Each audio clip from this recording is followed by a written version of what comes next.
Nihale.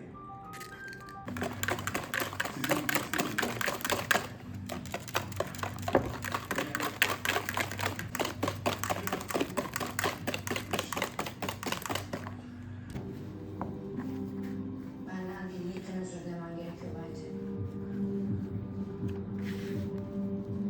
Tam bu yaptığın şeyler beni ne kadar üzüyor fark. Fırsat arayanlar. ETS'de fırsatlar bitmez. Özel domino hamuru, bol peynirli, fantastik lezzet.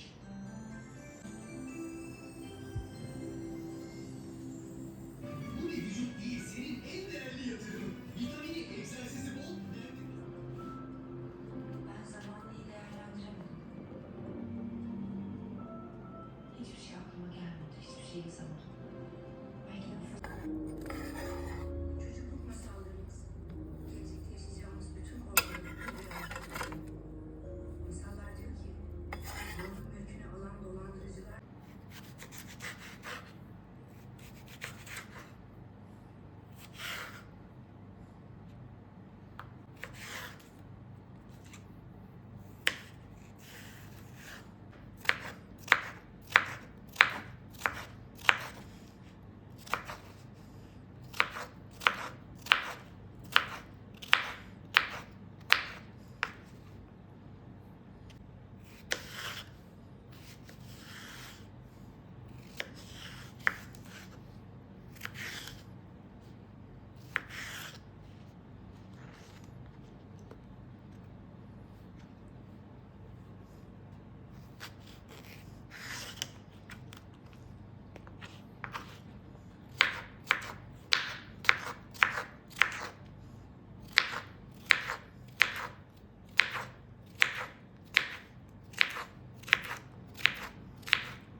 Geldim.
If you're reading this now, odds are I've already left town. A few cities in between, the new skyline where I'm looking down. A few empties on the floor and a note on the door of your house. And this silence reminds me of what's left behind me for now. There's a broken down car parked outside the barn up the road, and a weather vane hanging all crooked from the rain and the snow. I'm a half mile past where we ran out of gas years ago. So I'm taking my time and I'm gonna drive by it once more.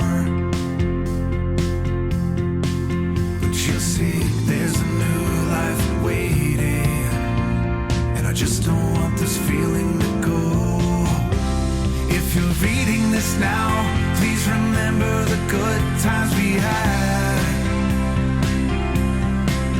Don't forget about the moments we tried, we cried, or we laughed. There's a good chance our paths will eventually meet up somehow. Just know I had good reason to go if you're reading this now.